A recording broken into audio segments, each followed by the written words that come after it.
Paz do Senhor, meus irmãos do grupo Amigos da Bíblia. Hoje é o dia 32 do nosso desafio de ler o Novo Testamento em 90 dias. E hoje vamos comentar João capítulo 4 e o capítulo 5. João capítulo 4, nesse capítulo nós temos aqui duas sessões. A primeira sessão é o ministério de Cristo para com a mulher samaritana, capítulo 4, versículo 1 até o 42. E a segunda sessão é o milagre que Cristo fez para o oficial do rei, capítulo 4, versículo 43 até o 54. Em um sentido, as duas experiências envolvem milagres, pois a transformação da mulher pecadora foi tão maravilhosa quanto a cura à longa distância do filho do oficial. Vamos observar aqui, então, os 43 primeiros versículos que fala sobre o ministério de Cristo para com a mulher samaritana. Os samaritanos eram uma raça mista, parte judia e parte gentia. Assim, os judeus desprezavam os samaritanos. Em Samaria, eles tinham um sistema religioso próprio que rivalizava com as afirmações religiosas dos judeus. Isso está lá no versículo 20 até o 24 do capítulo 4. E eles, os samaritanos, acreditavam na vinda do Messias, conforme pode se observar no versículo 25. Jesus precisava atravessar a província de Samaria, isso está lá no versículo 4, porque Deus havia planejado que essa pecadora encontrasse com Jesus e achasse a água-vida, ou a água da vida, que é o próprio Senhor Jesus. Nós temos aqui uma expressão interessante, que é a seguinte: sendo tu judeu. Ela ficou surpresa, pelo fato de um judeu e ainda um rabi pedir água para ela, pedir um favor para uma mulher e ainda mais samaritana. Nós temos ali entre os versículos 10 até o 15 uma outra expressão que chama a atenção nossa, que é: és tu porventura maior do que Jacó, nosso pai? Então no versículo 10, Jesus diz, que ela está ignorando duas coisas: a dádiva de Deus, que é a salvação, e a identidade do Salvador que estava à frente dela. Jesus fala de água viva, que é a água da vida, mas ela interpreta isso de forma literal, pensando que ele estava falando de uma água comum. Jesus promete que a água da vida brotará em nosso coração e nos manterá sempre revigorados e satisfeitos. Ainda confusa, a mulher pediu essa água. Foi uma resposta emocional e superficial. Entre os versículos 16 até o 24, nós temos uma outra frase interessante aqui, que é a pergunta, ou a afirmação que ela faz com relação a Jesus, de Jesus ser um profeta. A mulher viu-se frente a frente com os seus pecados ao mostrar interesse pela água viva, embora ainda estivesse confusa a respeito disso. Só que a ordem de Jesus foi muito interessante quando ele disse: vai, chama teu marido. Ele tinha o objetivo de avivar a consciência dela e de forçá-la a encarar seus pecados. A mulher tenta mudar o rumo da conversa. E aí ela pergunta: onde devemos adorar?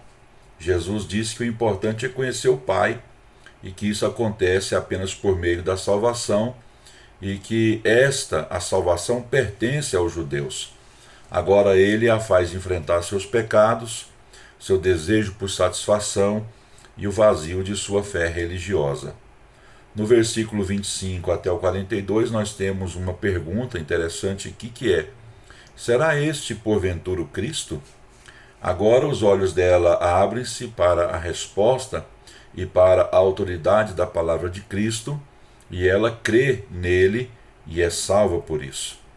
Ela prova sua fé ao dar testemunho público às pessoas da sua cidade, e essas pessoas também creram em Jesus. Nesse capítulo é interessante notar o comportamento dos discípulos. Eles estão mais preocupados com o alimento físico do que com o alimento espiritual. Cristo está cansado, isso a gente pode ver lá no versículo 6, e com muita sede, e com certeza também com fome. No entanto, ele põe os assuntos espirituais acima do conforto físico, ao mesmo tempo que os discípulos compram alimento, que é uma coisa boa, Cristo ganha almas, que é uma coisa muito melhor. Cristo diz-lhes que olhem para os campos e vejam que já estão brancos e prontos para a ceifa. Ele os lembra de que todo o povo de Deus deve trabalhar junto na colheita do campo, alguns no plantio, outros na ceifa. O crescimento da semente vem de Deus. Paulo fala sobre isso, 1 Coríntios capítulo 3, do versículo 5 até o 9. No capítulo 4 ainda de João, nós temos aqui do versículo 43 até o 54, o milagre de Cristo para o oficial do rei. Esse é o segundo dos 7 sinais que João apresenta. Esses sinais mostram a forma como a pessoa é salva e os efeitos da salvação. Nesse capítulo, a cura do filho do oficial mostra que a salvação vem pela fé. O filho está à morte em Cafarnaum, a cerca de 27 quilômetros de distância de Caná. O homem queria que Cristo fosse com ele. Jesus não foi com o homem, em vez disso, disse-lhe estas palavras: vai, teu filho vive. O homem creu na palavra de Jesus. Essa é a forma como somos salvos, ao pôr nossa fé na palavra de Deus. Cristo diz isso, eu creio nisso. E isso encerra a questão. Aparentemente, o oficial ficou em Caná, cuidou de alguns negócios e foi para casa no dia seguinte. Ele não ficou surpreso quando o servo disse-lhe que o seu filho vivia. Ele apenas perguntou a que horas isso aconteceu e verificou que foi no momento em que Cristo disse a palavra salvadora. O resultado disso qual foi? Toda a sua família creu em Cristo. No versículo 48, Jesus apresenta a razão por que as pessoas não creem. Elas querem ver sinais e vivenciar prodígios.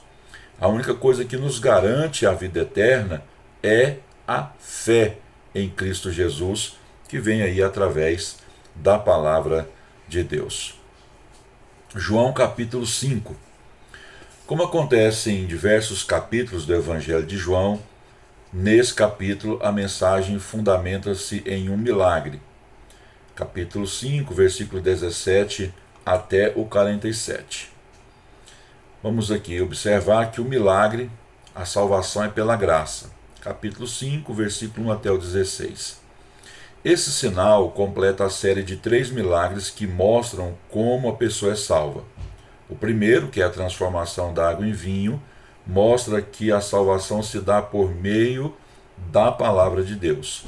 O segundo, a cura do filho do oficial, demonstra que a salvação acontece pela fé. O terceiro milagre mostra que a salvação é pela graça. Esse homem estava em um estado lastimável. Ele ficou doente por 38 anos. Ele estava rodeado de pessoas afligidas por diversos males, e todas elas ilustram a triste condição dos não salvos. Enfermos, fracos, cegos e coxos, incapazes de andar direito, paralíticos, e todos ali esperavam que alguma coisa acontecesse. Isso demonstra aqueles que estão sem esperança. Eles se curariam se entrasse na água quando o anjo a agitava. No entanto, faltava-lhes força para conseguir fazer isso. Acontece o mesmo com o pecador de hoje. Falta-lhe força. No entanto, veja a graça de Deus em ação. Betesda, uma citação de Betesda está lá no versículo 2. Significa casa de graça, casa de misericórdia. E para esse homem, esse local tornou-se o lugar da graça. O que graça significa? Significa bondade para quem não a merece. Essa é uma bela imagem da salvação e de como devemos nos sentir humildes ao saber que somos escolhidos nele. pois isso não ocorre por nossos méritos, mas pela graça de Deus. Observe outros pontos. Havia 5 pavilhões, e na Bíblia 5 é o número da graça. O tanque ficava perto da porta das ovelhas, o que fala de sacrifício. O Cordeiro de Deus teve de morrer a fim de que a graça do Senhor pudesse ser derramada sobre os pecadores. O homem foi ao templo, provavelmente para adorar, e testemunhou publicamente a cura de Cristo. Está lá no versículo 15. Não há evidência de que esse homem creu em Cristo para a salvação. A ira e a oposição dos líderes religiosos iniciaram-se quando Jesus curou no sábado. Esse conflito piorou e, por fim, levou à crucificação de Cristo. A mensagem de Cristo é igual a Deus. Então, a mensagem Cristo é igual a Deus. Capítulo 5, versículo 17 ao 47. A tripla igualdade de Cristo com o Pai está lá nos versículos 17 até o 23. Os judeus perseguiram Cristo por este não cumprir a lei, pois curar um homem no sábado era contra a tradição judaica. Na primeira parte de sua mensagem, ele mostrou-lhes que era igual ao Pai de 3 formas: em obras, versículo 17 até o 21, em julgamento, versículo 22, e em honra, versículo 23. Nós temos também aqui a tripla ressurreição, versículo 24 até o 29. A ressurreição do pecador morto hoje, né? Essa é uma ressurreição espiritual e acontece quando o pecador ouve a palavra e crê. A ressurreição da vida, versículo 28 e 29, essa é a ressurreição futura do crente descrita em 1 Tessalonicenses capítulo 4, versículo 13 até o 18, e 1 Coríntios capítulo 15, versículos 51 a 58. Essa ressurreição da vida é a primeira ressurreição descrita lá em Apocalipse capítulo 20, versículo 4 a 6. E a terceira ressurreição, relatada aqui nesse texto, está lá no versículo 29, parte B, que é a ressurreição da condenação. Ela acontece pouco antes de Deus fazer o novo céu e a nova terra. Apocalipse capítulo 20, versículo 11 até o 15, descreve essa ressurreição. Todos os que rejeitarem a Cristo serão julgados, para verem qual o grau de punição que receberão no inferno. Chama-se o inferno de a segunda morte, que é a separação de Deus. Aqui entre o versículo 30 até o 47 de João 5, nós temos o triplo testemunho da divindade de Cristo. Nós temos o testemunho de João Batista, do versículo 30 até o 35, as obras de Cristo que testemunham sobre a divindade de Jesus, que está no versículo 36, e o Pai, na palavra, versículo 37 até o 47, também testemunham da divindade de Cristo. As Escrituras do Antigo Testamento são o testemunho do Pai a respeito do Filho. Então, que nessa sessão, do versículo 30 até o 47, nós temos um triplo testemunho da divindade de Cristo: o de João Batista, as obras do próprio Cristo e o testemunho do Pai através das palavras veterotestamentárias. Termina aqui mais um vídeo. Deus abençoe sua vida. E lembrando que os nossos comentários são extraídos e adaptados aqui conforme a nossa necessidade do comentário bíblico UESB. Deus abençoe sua vida. Até o próximo vídeo.